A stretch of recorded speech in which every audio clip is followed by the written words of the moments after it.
Selanjutnya kita akan memulai sesi tanya jawab.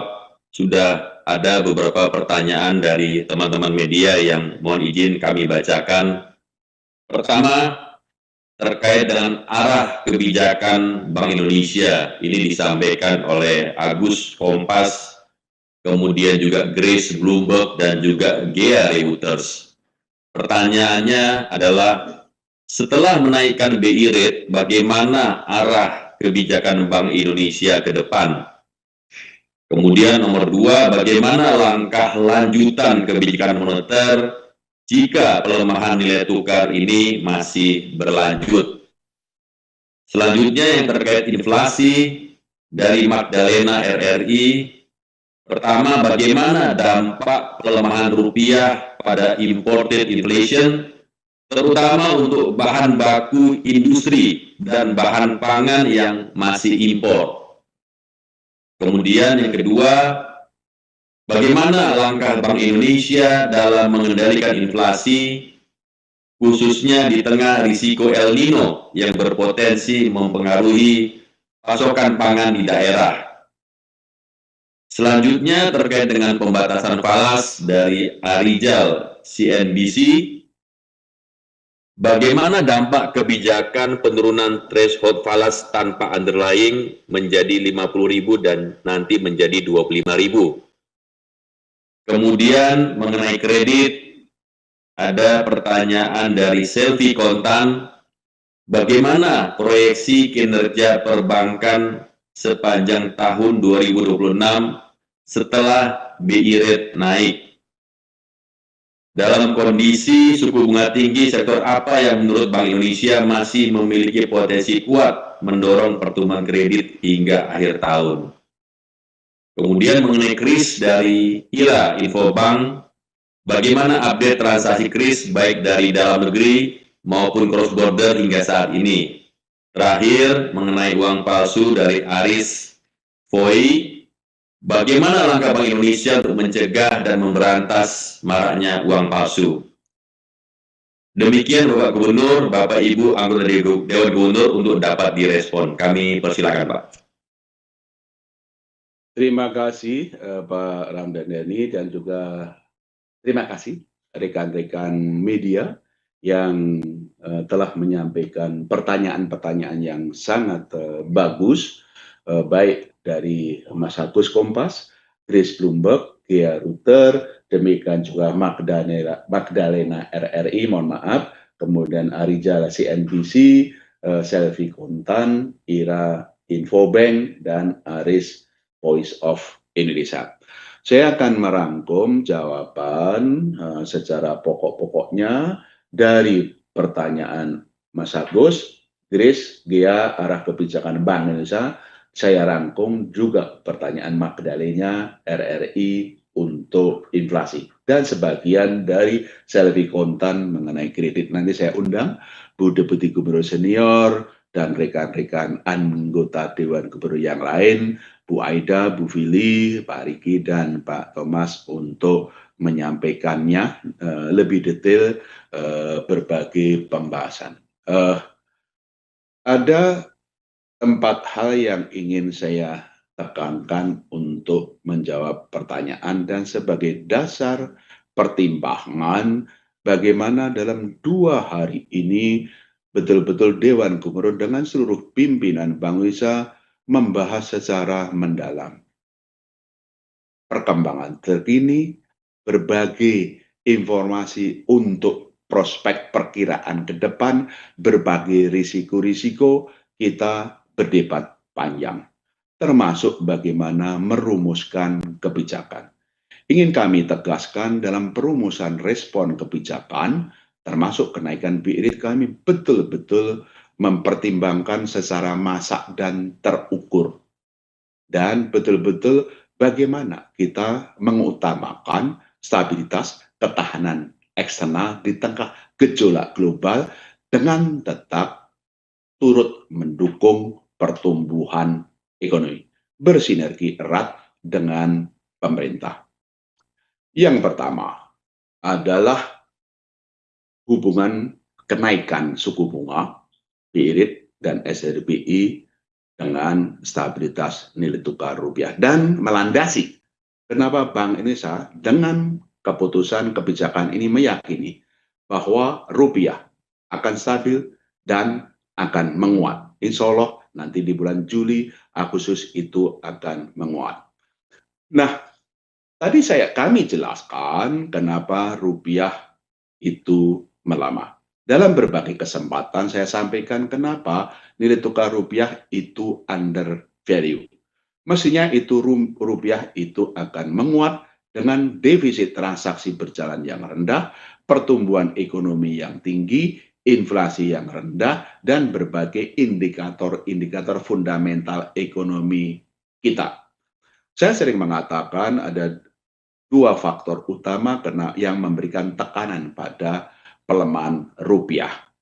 Satu adalah gejolak global yang betul-betul sulit diprediksi.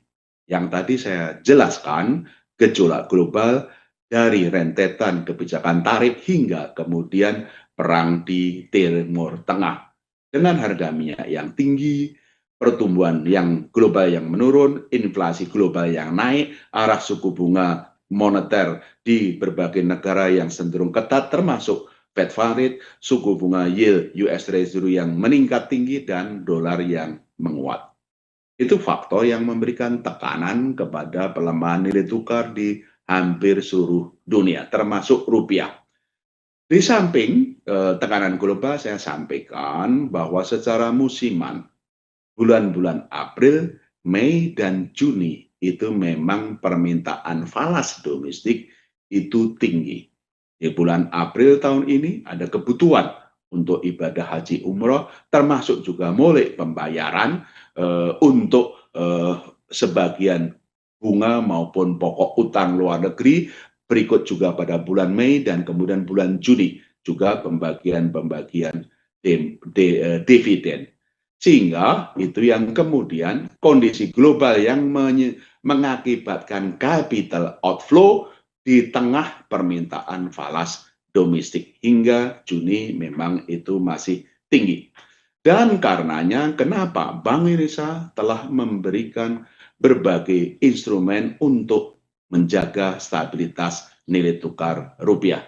Saya sudah sering jelaskan intervensi falas Bank Indonesia itu intensitasnya kita tingkatkan, tidak hanya di dalam negeri maupun juga around the world, around the clock, yang melalui offshore non-delivery forward. Memang itu menurunkan cadangan devisa yang kami kumpulkan pada saat-saat inflow yang besar dan dengan tetap menjaga kecukupan cadangan devisa. Sehingga tentu saja kami intervensi dalam jumlah besar dan menurunkan cadangan devisa. Kami juga telah menaikkan suku bunga SRBI yang tadi kami sampaikan dalam 2 bulan terakhir kami naikkan suku bunga SRBI dan karena itu berhasil mendorong portfolio inflow yang di triwulan 1 terjadi outflow yang besar dan kemudian kita balikkan menjadi inflow dan mendukung stabilisasi nilai tukar rupiah. Itu sehingga kami meyakini dengan penguatan BI rate ini akan memperkuat, kata-kata memperkuat sebagai langkah lanjutan untuk memperkuat stabilisasi nilai tukar rupiah dengan terus melakukan intervensi dengan kenaikan BI rate juga dengan perubahan struktur suku bunga SRBI. Kami meyakini inflow akan tetap besar ke dalam negeri dan tentu saja akan mencukupi kebutuhan permintaan falas di bulan Juni yang masih cukup besar, tapi dengan berkurangnya permintaan falas dalam negeri di bulan Juni, kenapa kami meyakini ini akan stabil di bulan Juni dan akan cenderung menguat pada bulan Juli dan Agustus. Kalau kita melihat histori, itu memang rupiah itu mendapat tekanan April, Mei, Juni, tapi akan menguat di bulan Juli dan Agustus. Jadi untuk pertanyaan tadi Mas Agus Kompas, Chris Bloomberg, Gea Rutter, ini kami meyakini rupiah akan stabil dan cenderung menguat ke depan. Yang kedua, itu poin yang pertama. Poin yang kedua adalah tentu saja dampak gejolak global terhadap kenaikan harga-harga di dalam negeri.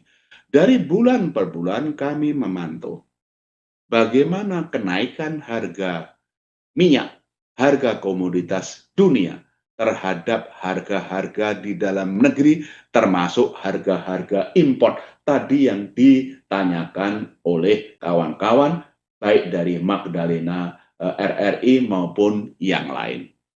Kenaikan harga minyak dunia dan harga komoditas dunia lainnya, gimana pun juga akan berpengaruh terhadap harga-harga di dalam negeri karena Indonesia membutuhkan berbagai barang luar negeri, bahan import, baik bahan baku maupun material. Dan itu akan menaikkan harga-harga import di dalam negeri, imported inflation.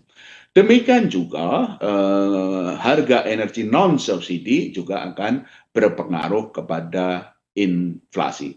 Oleh karena itu, nomor dua, kenapa tadi kami sampaikan kenaikan BI rate ini tidak hanya memperkuat stabilisasi nilai tukar rupiah, tapi untuk menjaga inflasi 2026, 2027 akan terkendali dari dalam kisaran sasaran 2,5 plus minus 1% yang ditetapkan pemerintah. Kami membuat berbagai skenario-skenario dan yang realistis dan kami meyakini dengan kenaikan BI rate 50 basis point itu mampu membawa perkiraan inflasi ke depan, khususnya inflasi inti akan berada ke dalam sasaran 2,5 plus minus 1%.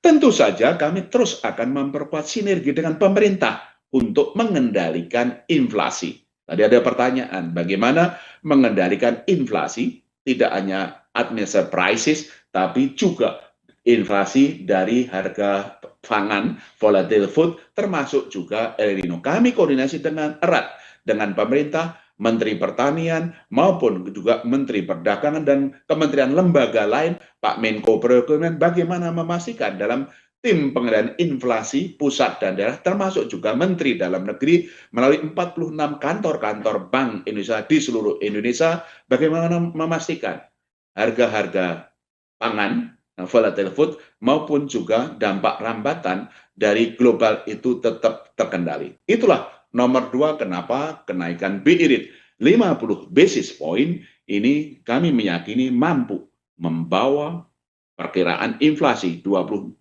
2027 akan tetap berada dalam sasaran 2,5 plus minus 1% yang ditetapkan pemerintah. Nomor tiga, dalam mengukur takaran berapa BI rate naik, tentu saja kami mempertimbangkan pertumbuhan. Bagaimana pertimbangan yang seimbang antara pengendalian inflasi sesuai sasaran dan juga dampak yang tentu saja tidak terlalu besar terhadap pertumbuhan ekonomi yang di dalam berbagai model maupun teori bagaimana kurva Philip antara inflation and growth itu tetap kami pertimbangkan. Kami meyakini dengan kenaikan BI rate 50 basis point ini, kami meyakini pertumbuhan ekonomi Indonesia pada tahun 2026 masih dalam berada rentang proyeksi Bank Indonesia 4,9 sampai 5,7%. Karena itu kenapa kami erat sekali dengan kebijakan pemerintah, khususnya kebijakan fiskal, sebagaimana diketahui dalam setiap rapat Dewan Gubernur, Pak Menteri Keuangan sesuai undang-undang juga mengirimkan wakilnya, Wakil Menteri Keuangan yang pada hari ini dihadiri oleh Pak Yuda Agung, bagaimana sinergitas kebijakan fiskal dan moneter sangat-sangat erat untuk menjaga stabilitas dan tetap mendorong pertumbuhan ekonomi. Jadi nomor tiga, kami tegaskan dalam mengukur BI rate 50 basis point, kami juga menakar bahwa mampu mengendalikan inflasi dalam sasaran, dan juga dampaknya terhadap pertumbuhan ekonomi masih tetap berada dalam kisaran sasaran 4,9 sampai 5,7%. Nomor 4.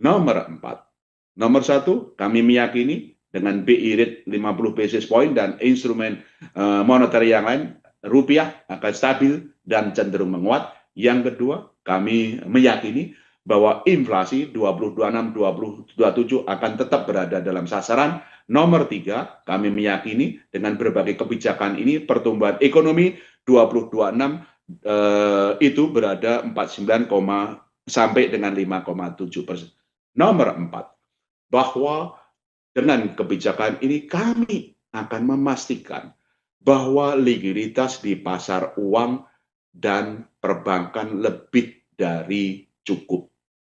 Itulah langkah-langkah yang kami pastikan juga untuk turut mendorong pertumbuhan ekonomi, yaitu kami memastikan dari likuiditas moneter, ya, kami kenapa ini membeli SBN dari pasar sekunder agar memastikan likuiditas di pasar uang dan perbankan lebih dari cukup bagi bank untuk menyalurkan kredit dan meminimalkan dampaknya terhadap kenaikan suku bunga baik deposito maupun di kredit. Oleh karena itu, kenapa kami meminta bank-bank juga meningkatkan efisiensi supaya jangan menaikkan suku bunga kredit.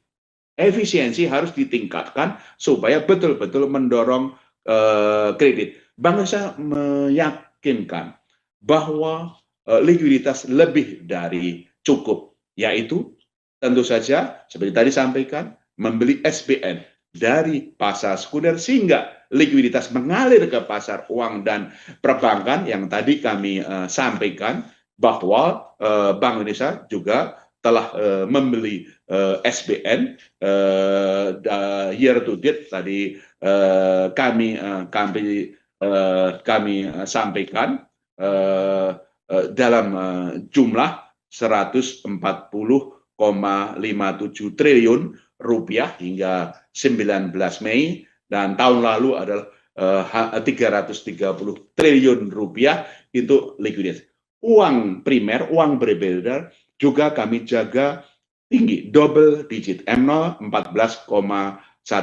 Jadi nomor 4 ini adalah untuk memastikan likuiditas itu di perbankan dan pasar uang lebih dari cukup. Jadi 4 itu yang dapat kami tekankan bahwa dengan berbagai kebijakan-kebijakan yang kita lakukan, kami meyakini rupiah akan stabil dan cenderung menguat, inflasi terkendali dalam sasaran 2,5 plus minus 1%, pertumbuhan 4,9 sampai 5,7%, kredit masih tumbuh 8 sampai dengan 12%. Ini yang kami terus lakukan. Sebelum saya sampaikan kepada Bu Desri, kawan-kawan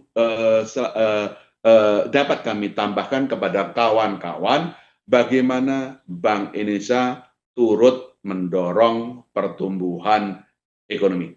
Jangan diartikan bahwa kalau monetarnya pro stability, Bank Indonesia tidak mendorong pertumbuhan ekonomi. Enggak. Bank Indonesia tetap mendukung pertumbuhan ekonomi. Ya, ada tadi 4, juga ada 4 langkah. Bank Indonesia mendorong pertumbuhan ekonomi. Bahkan saya sampaikan 5. 1, yaitu menjaga kecukupan likuiditas. Yang tadi kami sampaikan, likuiditas di pasar uang perbankan lebih dari cukup.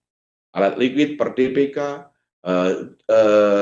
tinggi, lebih dari 25%, uang M0 lebih dari double digit, bahkan 14,1%, Bank Indonesia membeli SBN dari pasar sekunder, likuiditas dari cukup. Itu yang kami lakukan dari sisi moneter, menjaga kecukupan likuiditas. Itu adalah langkah pertama Bank Indonesia mendukung pertumbuhan ekonomi, likuiditas dari cukup, bank kemudian juga tentu saja bisa berperan di dalam pertumbuhan kredit untuk ekonomi.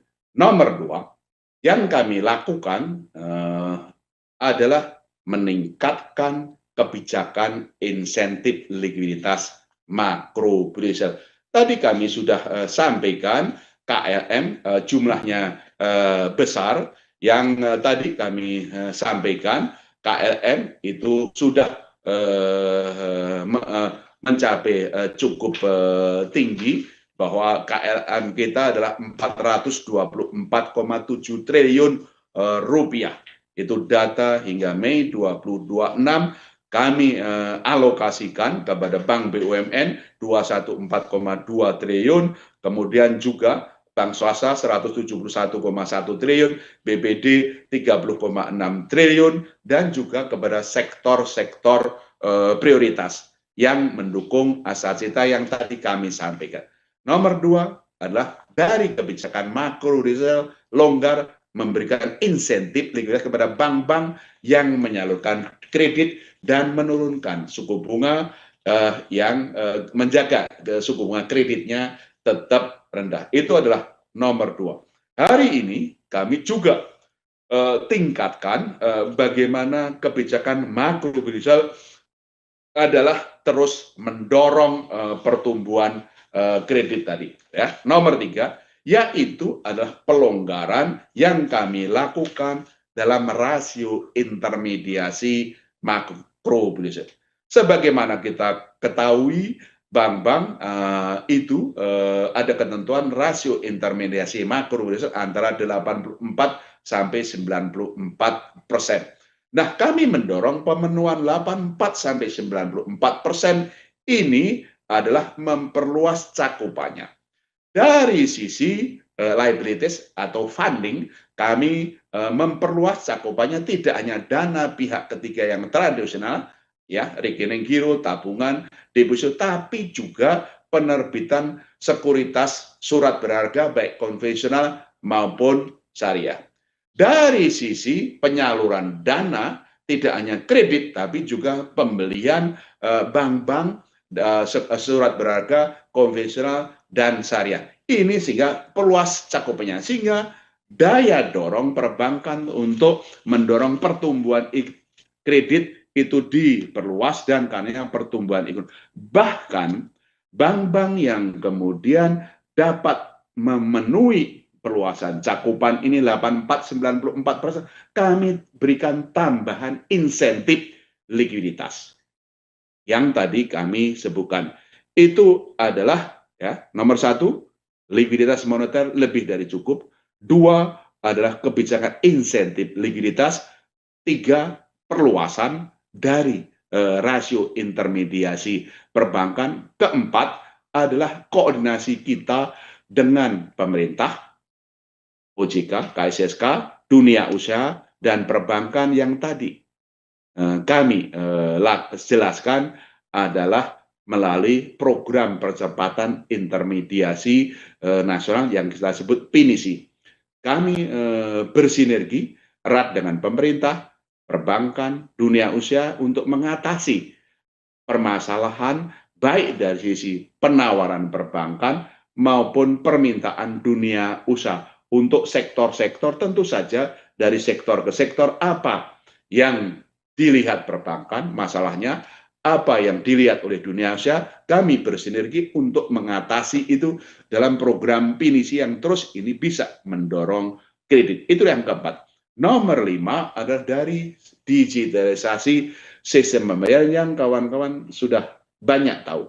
Perluasan KRIS. Tadi adalah KRIS untuk jelajah Nusantara, demikian juga kerjasama TRIS antar negara, dan juga program untuk percepatan pembentukan atau usaha digital wirausaha yang kita sebut Inclusive Digital Business Enterprise atau yang disebut PD, yang kawan-kawan telah mengikutinya, dan sekarang 800 tim kami didik yang terdiri antara 3 sampai 5 kami didik dari seluruh Indonesia, 800 tim yang mereka membawa proposal untuk bisnis digital yang kecil, baik di bidang jasa keuangan, UMKM, layanan umum, mereka sedang kami latih untuk teknologi digitalnya maupun bagaimana membentuk bisnisnya.